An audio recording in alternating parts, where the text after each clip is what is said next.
GCMMA boys coming to you this week with our Sean Strickland versus Anthony Hernandez breakdown. And guys, we know that the UFC's only had 3 events so far this year, but my goodness, you definitely noticed the difference whenever it's a Saturday without the UFC.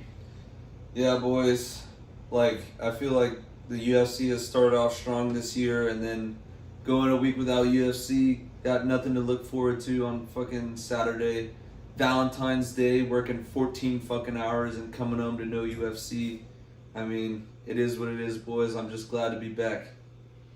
But yeah, bro, you can look through this shit because I already know all those people. I've pretty much studied it, so you can run through this shit. The first fight on the card, boys, we got Idiris Del Valle versus Jordan Leavitt. See, the thing about this fucking Idiris guy is his last fight is literally under investigation by the FBI for match fixing. So we can't even, again, Isaac Dolgarian literally threw that fight. So we can't even really take that fight into consideration, in my opinion. But what I do know is I'm not really on the Monkey King. His Monkey King's monkey crap. And his monkey butt. I'm not really I'm not really on him. This Idiris guy, he's a good submission artist. Both of these guys are good grapplers, but I'm going to lean the younger prospect, even though the last fight was a little suspect. I'm just not really on the Monkey King. Yeah, I mean, guys, I was back and forth between this one for a little bit because, trying to maybe be sharp makes you go, oh, well, Jordan Leavitt's been around and he has the experience, but it's like, guys, he's coming off a win over Kurt Hollowbaugh. And, before that, I think he lost to Thiago Moises or some shit. I looked through his fights. I can't really remember. What I do remember is that he really didn't beat anybody that impressive. Maybe besides, Trey Ogden. It's, the most impressive. Dude, is he even... What happened to him, bro? Hold on. On the other hand, this Idiris guy has submitted, Connor Matthews, and like he said, a match fixing.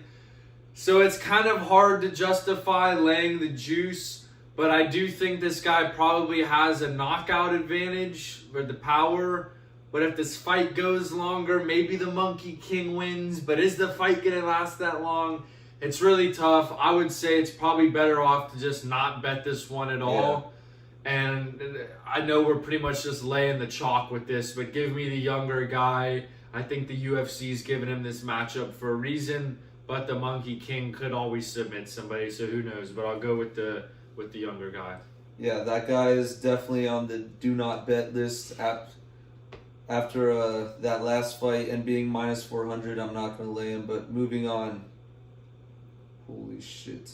We got Jean-Paul Lebosnoyani versus Phil Rowe. Dude. I don't even know who the hell Jean-Paul is, but I do know Phil Rowe is definitely suspect. And I remember there was a time where people were saying, oh, Phil Rowe's underrated. He's Philly fresh. Yeah, and then he lost to Neal Magny, Jake Matthews. Must I go on? Seok Hong Ko in his last fight. That guy is one of the good Asians. So. He's probably the most excusable loss on that list. And let's be honest, bro. Knocking out Angelusa, that guy's not that good, but no one's really putting that guy away. So, for that reason alone, I am going to go with the thought process that I used with Jordan Leavitt. In this case, I'm going to pick Phil Rowe. I know this is maybe short notice or something, but this guy, he has more UFC experience. Is his grappling that shitty to where this guy making his debut into the UFC is going to be able to out-control him? I don't know, but I just don't think this guy has had hands like Phil Rowe, so I'm going to go Phil Rowe in this. If I'm going to bet this at all, I might do a Phil Rowe and Idiris Del Valle parlay just, because both of them are rogue, but I am going to go with the underdog here because I don't know a fucking thing about this guy. Yeah, I'm going to have to go with that thought process as well. I'm going to take the more experienced guy at plus money. and like I do not know a single thing about this other guy. You guys are casuals. Yeah, you don't know this guy. He was in the LFA. Hey, bro, sorry, I'm employed and I don't have the time to watch every fucking LFA prelim. But moving on, boys, we got Ramiz Brahimaj or Brahimaj, whatever the hell, versus Punale Soriano. Now this, I feel like this is a kind of hard fight to pick, in my opinion. It could be a trap, to be honest, bro. Like the odds are even. Like both of these guys are on a 3-fight win streak. Soriano, we definitely underrated him, to say the least, before on this channel. I'm gonna go Soriano here. He has a knockout over Uros Medic, who's literally on the damn co-main of this fight card, fighting Jeff Neal. He has a decision win over Nikolai Vretnikov, who just knocked out Nico Price, which, I mean, that's not the greatest thing in the world, but that guy isn't completely shitty, but... What about Miguel Beza? Yeah. We faded him in that fight, I think. We picked Miguel Beza. Yeah, we did, bro. Because when we took Soriano, he got submitted by Dustin Stoltz. Dude, how far? That was, okay, yeah, that was 2 years ago. But Ramiz, I mean, submitted Austin Vanderford. All right, Billy Ray Golf submission. Or like both, I feel like the level of opposition for both of these guys that they face is around the same, but I think a knockout over Uros Medic is gonna, what makes me lean more to Soriano. Like, yeah, so what I will say with this is that I'm gonna take Ramiz Brahimaj, but I will give this caveat. The one thing that does kind of make this feel a bit trappy to me is that if Soriano was submitted by Stoltz, he could definitely get submitted by Brahimaj. But less than 2 years ago, Ramiz Brahimaj lost to fucking Temba Garimbo. And that is by no means the best guy in the welterweight division. So I think that Ramiz Brahimaj is definitely improved, you know, but let's use MMA math for a second. Soriano won a decision over Vretnikov, but Brahimaj submitted Vanderford, who knocked out Vretnikov. So it's just like, I do agree it's been sort of similar. I think that Brahimaj is probably live to get tagged by Soriano, but let's also be real, guys. Besides Uros Medic getting dropped by him, we haven't really seen Soriano going around knocking people out. So we don't even know if that's his power or if Uros Medic is just chinny because he also got dropped by Gilbert Urbina, for fuck's sake. I'm looking at this at a lot of different angles, but I am going to take Brahimaj because I think the finishing ability is in his court.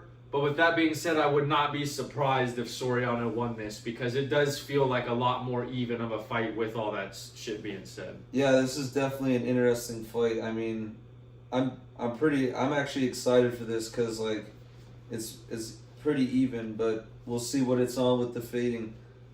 Moving on, boys, we've got Alden Coria versus Luis Gurule. I'm going Alden Coria here. Luis Gurule got knocked out by Ode Osbourne. That is an automatic fade in my books. He also lost to Jesus Aguilar. And before that, he got a split decision over fucking Nick Piccinini. Like, guys, dude, it's not even... Guys, listen. Losing to Jose Aguilar is not that bad. That guy's actually a pretty decent unranked fighter. Getting knocked out by Ode Osbourne is not a good look, but I think the worst is a fucking split decision over Nick fucking Piccinini. Like, I will say this. This Alden Coria guy, he definitely looked very good against Costa, which it makes you think, oh, he knocked out Costa, so, you know, like, he's an automatic bet because this guy's lost twice. I don't know if I justify the odds being where they are, but because sometimes these guys come in on short notice and show a much better fight, you know, than they do in their other fights. Take Felipe dos Santos for fucking example. He was running shit with Manel Cop and never did a thing after that. So I'll take Alden Coria, but I just feel like he's the square pick. Everyone's going to take him. But I can't sit here and say I've seen anything from Loris Gurule to make me pick this fucking guy. So give me Alden Coria, Yeah, there's really nothing to justify picking Gurule, the Louis Grimm Gurule here. Holy shit. I mean, like you said, Alden Coria put a really good performance on in his last fight against a good fighter in that division, so we're going to have to go Coria here, but everybody's going to be on him, like you said. Moving on, Ode Osbourne versus Alibi. You gotta go first on this one, bro.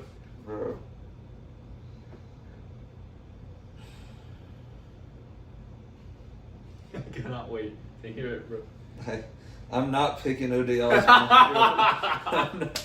I'm not picking fucking Ode Osbourne, dude. Like, I know this fucking Kazakhstani guy lost his debut and got submitted. He fucked us over bad.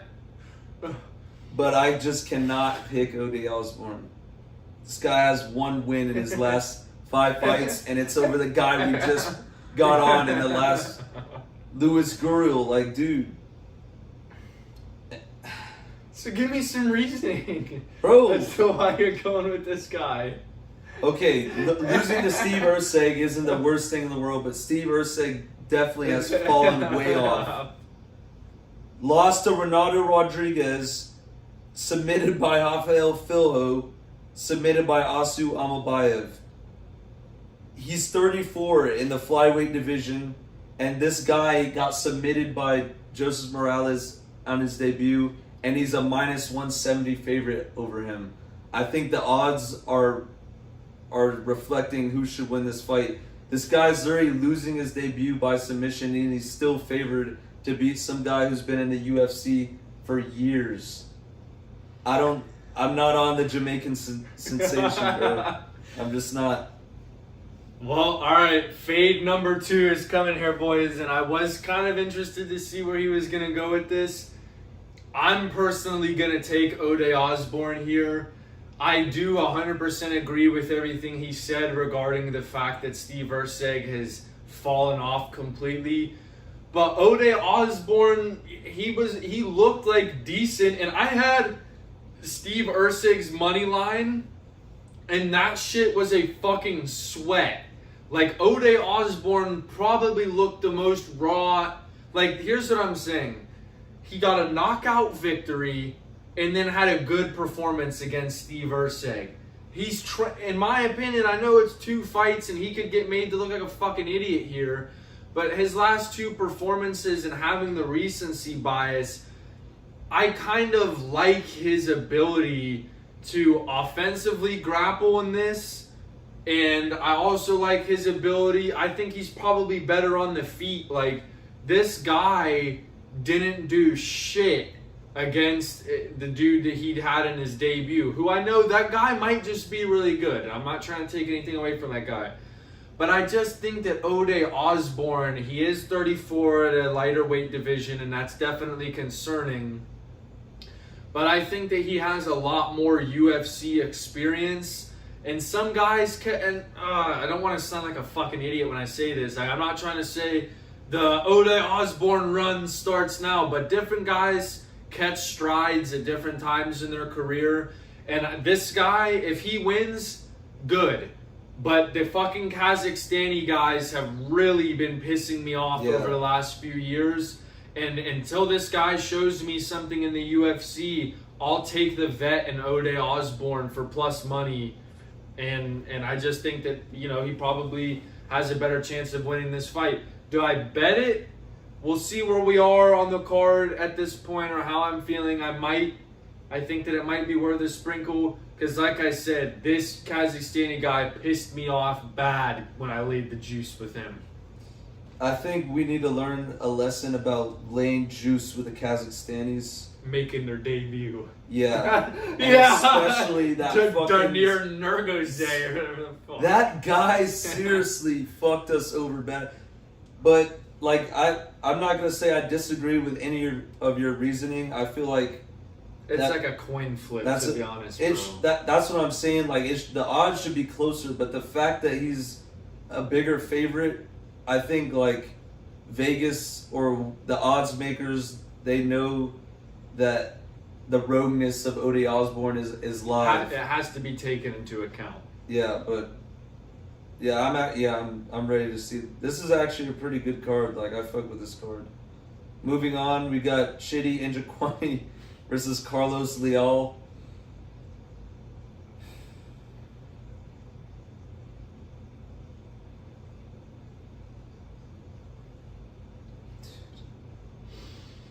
I'm going Chidi Njokuani. Carlos Leal is favored. Minus 185 after getting one punch knocked out. He got one punch KO'd by Muslim Salikov.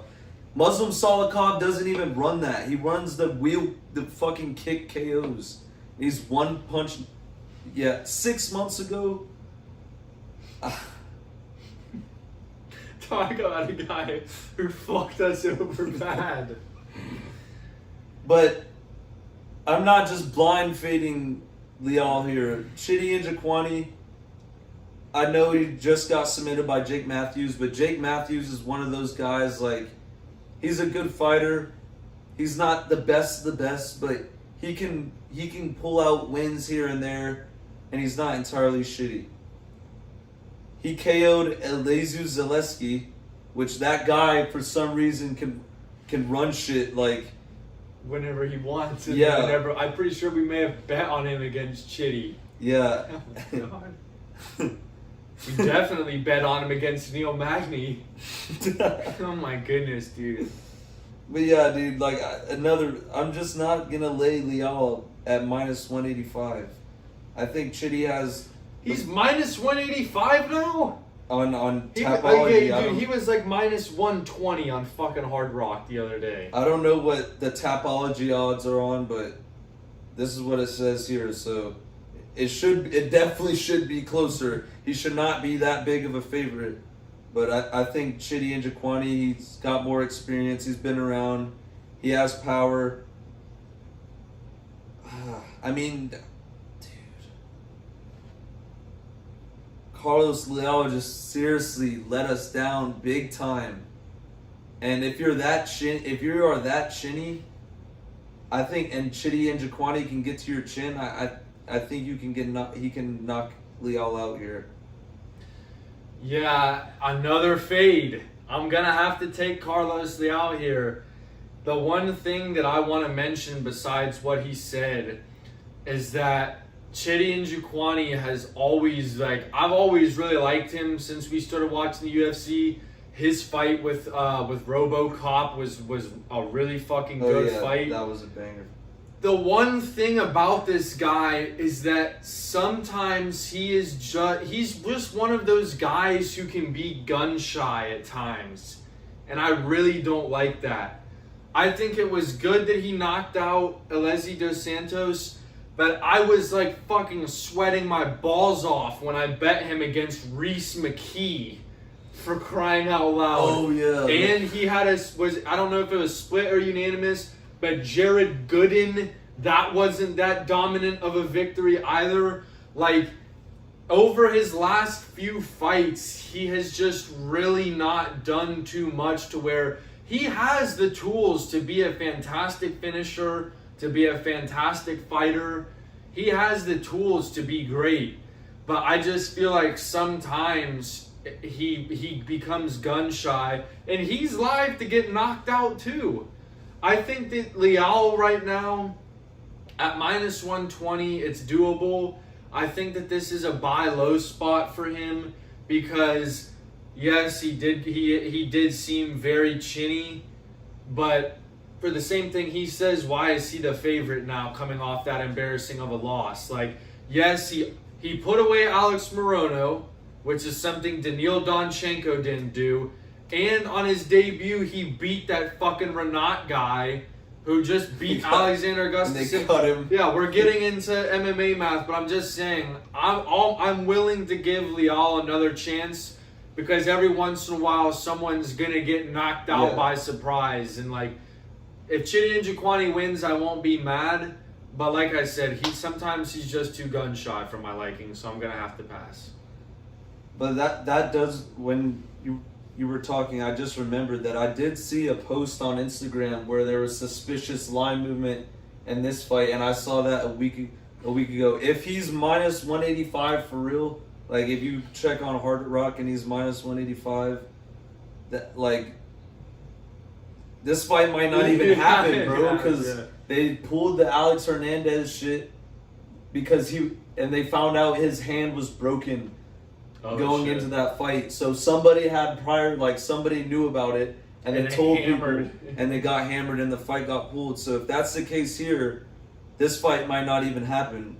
But I hope there's no nefarious shit going on, because I want to see that fight. Forget betting on it. I want to see it. This should be a good fight, and I hope Carlos Leal can turn it around and be a good fighter because. Before his last fight, like we fucked with him. Like he came in on his debut, fucked up Rinat Fakhretdinov, KO'd Alex Morono. Like now looking at it, a KO over Alex Morono looked pretty good considering that fucker was on one leg against Daniil Donchenko and survived the fight. But yeah, I hope there's nothing sus going on and it could be a good fight. But moving on to the main card, Zach Reese versus Michel Pereira. And guys, like as I was once really high on Michel Pereira when he moved up to the middleweight division. He came in, he submitted Mikhailo Jacek. He fucking submitted Ior Pretoria, and then he just went on a fucking downward spiral, boys. And it honestly, it's not even like he was losing because he was getting outskilled. This motherfucker was giving up. Like, he's pulling up and gassing out in the first round. Getting knocked out by Kyle Dawkins in his last fight. That was 5 months ago, and he just looked like shit. It looked like he didn't train at all. And Zach Reese, we've been picking him, like, we've been saying good things about him. He's good on the feet. He's been, at first he was one of those first round fighter guys where he's either he's getting a finish in the first round or he's getting finished, but now he's been going to decision. He's been getting more experience. Who was his last victory? Jackson McVeigh. He submitted that fucking guy. And then, the Cedric Dumas fight before that. But give me Zach Reese, dude. Yeah. Zach Reese. Michel Pereira's in his last few fights has just looked like the type of guy whose career is over and he's just fighting for a paycheck. Right. I'll be surprised if the guy wins another fight, to be honest. Like, he looked like absolute shit against Abus Magomedov, gassed out and was not... They were both gassed, and he wasn't doing shit to try and take advantage of it. We bet him again. Kyle Dawkins comes in. Kyle Dawkins knocked him out. And I don't want to hear it. Oh, he reinvented himself. Like, Rogue is still Rogue, bro. Kyle Dawkins, I mean, there's no excuse for Michel Pereira at all. And it's just a shame because that Michel Pereira at once was fucking raw. Like, he was running shit. And I would never forget his fight against fucking, Diego Sanchez way back in the day. That was one of the first fights I remember I watched. And I don't know if we've seen a more ridiculous fight since. He pulled up and was doing backflips and shit. Like, he used to be so raw, and it's honestly... Diego Sanchez's lip was going... Yeah, that shit was stupid. Dude, we might have to rewatch that in March, bro. But Moving on. This one's gonna be quick, boys. We're gonna keep it quick. Yeah. Jacoby Smith versus Josiah Harrell. Guy hasn't fought in 3 years. Dude, I don't know who Josiah Harrell is. I'm gonna go Jacoby Smith. He's a good prospect going in the UFC right now. KO over Pressure Parsons. I mean, not the best guy in the world, but knocking him out is pretty good.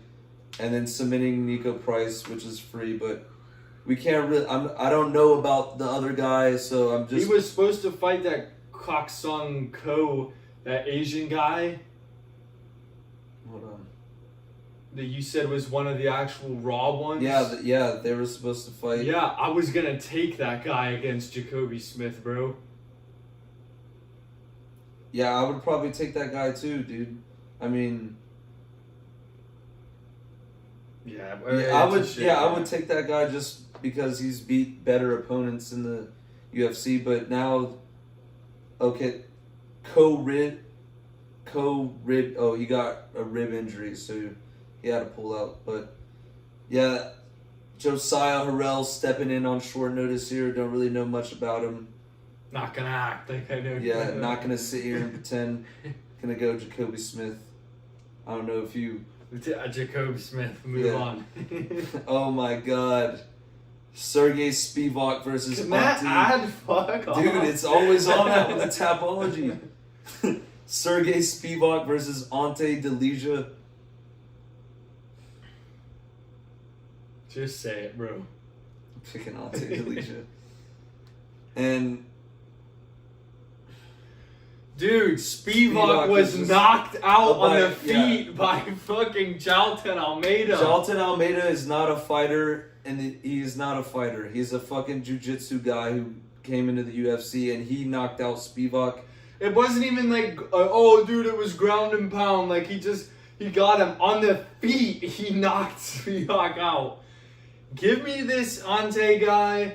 I know he got knocked out by Waldo. But Waldo is raw. At this point, we have to just accept the fact that Waldo is good. And, oh my God. But, Ante, I know he maybe hasn't been training with Tom Aspinall as much recently because of the shit with his eye. But, I mean, I still think he's got a good base in MMA. And I could definitely see him taking Spivac out. Spivac, the one time he came through for us is when we took him over Marcin Tybura. And you should be beating Marcin Tybura if you want to be anything in the heavyweight division. But other than that, he hasn't done shit. So give me Ante Delija. All right, bro, hold on. Let me start with this one. Okay. Dan Ige versus Ezequiel Costa. There's two ways to look at this, in my opinion. On one hand, Ezequiel Costa is on a really good run, but he is definitely live to get knocked out by Dan Ige, because Dan Ige definitely has some power. The thing that keeps me away from Dan Ige is that this fucking guy just lost to Patricio fucking Pitbull. Like, Dan Ige was favored and lost to that fucking Pitbull guy. I know, bro. And that one stung because I do fuck with Dan Ige a lot. But I don't want to disrespect Dan Ige because he could knock this guy out. But this guy has looked better and better every time that he's gotten in there, bro. The thing is, like, Dan Ige, I think in my opinion, he is his fights might not, but he is one of the most raw motherfuckers in the UFC because this nigga literally came in on like 4 hours notice to fight Diego Lopez. Like that, and in my book is like, that is some real shit, and he didn't even get finished. Like, he put on a pretty good fight against Diego Lopez there. But after that, like, a loss to Lerone Murphy. Lerone Murphy's on the rise. He's a pretty good fighter. Yeah, that's not bad. That's not bad. He knocked out Sean Woodson We knew that shit was gonna happen. Which is good. But bro, it's just like losing to Pitbull is just so fucked. Yeah, it is, dude. Oh my god. I gotta, like, it's one of Dan Ige becoming like the gatekeeper of that division, and this is gonna be the fight that proves is Melchior Costa that guy? Is he ready to fight the top level of the division? Power punchers. The power punchers, or is he gonna? Does he need more time to develop? I think I just have to go with Melchior Costa here. I mean, laying minus 220 on him is a bit of a stretch. But like we said, losing to Patricio Pitbull, it's unforgivable.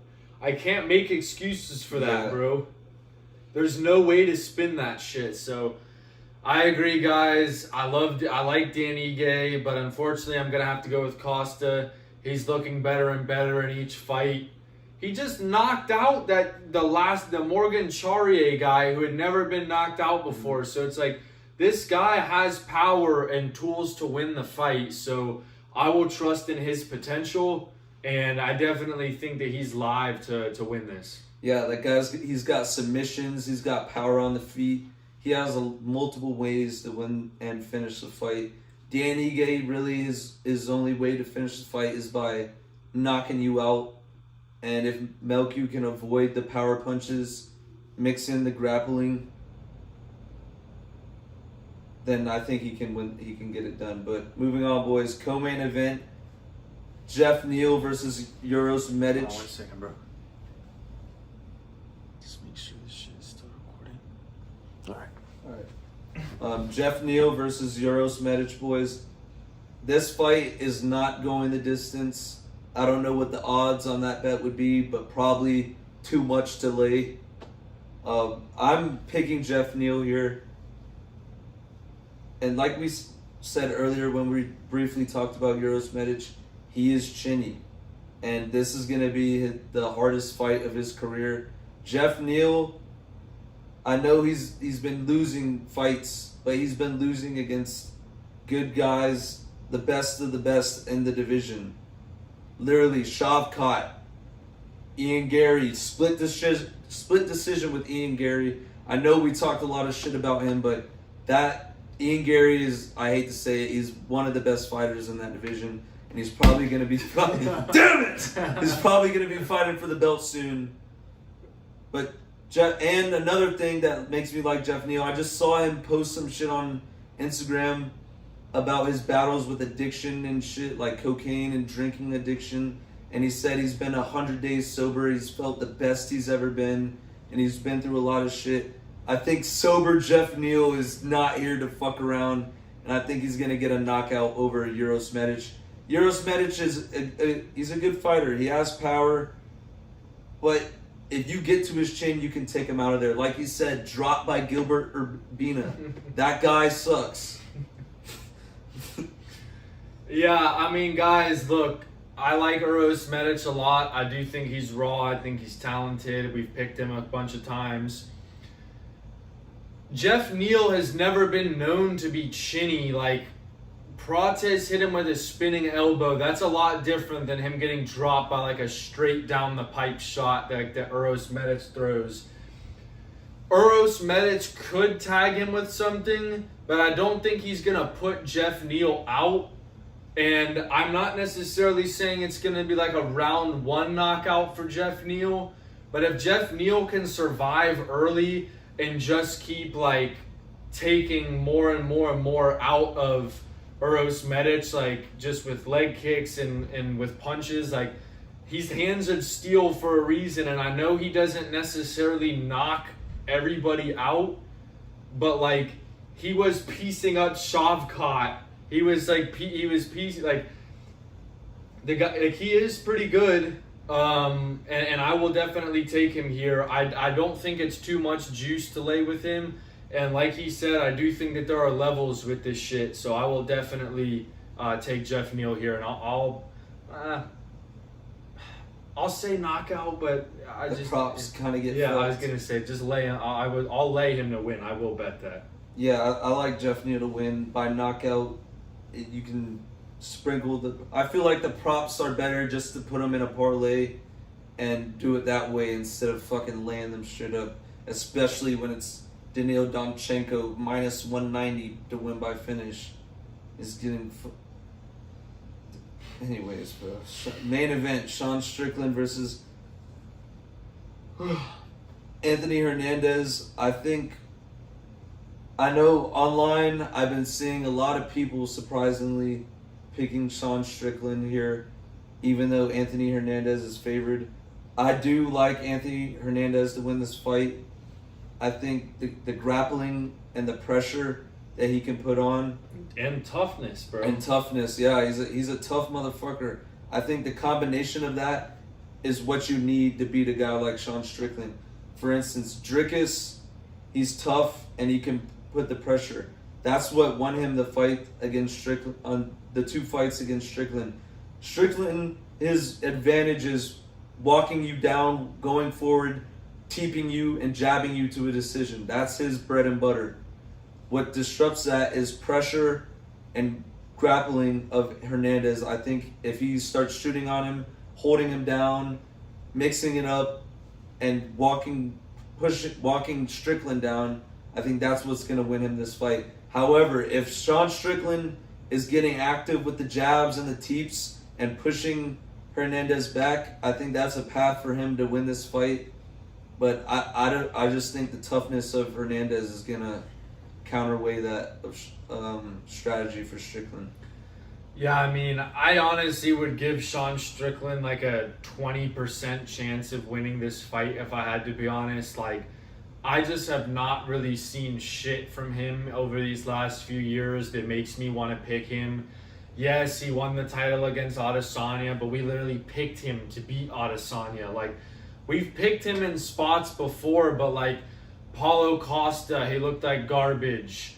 The second, Dricus fight, he looked like garbage. Like, Sean Strickland does not have the power to take somebody out, and I think that what he said about Hernandez is like Hernandez's gas tank and pressure is just like, he's not just gonna like, oh, touch, oh, I'm gassed. Like, he can probably take a little bit of a beating and keep going. Like, he fought Brendan Allen with injuries. It was a very like scrappy, dirty fight, and he still won. So he's shown like he's not just gonna give up whenever, shit gets tough. And I will 100% lay Anthony Hernandez. Like, yeah. I'm not just trying to say, oh, he ragdolled. What's that fucking guy's name?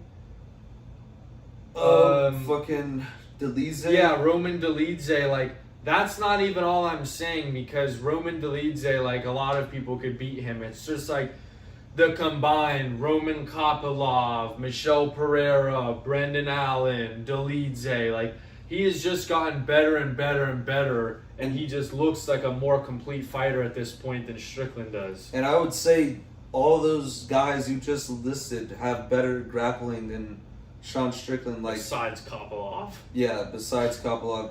Michel Pereira, he's a good grappler, but he at that point in his career, he was already probably... Well, actually, no, that was his first loss in that division, I think. After he beat Pretoria and then he fought Hernandez. So, yeah, I mean, these guys have good grappling. Dolidze is a decent grappler.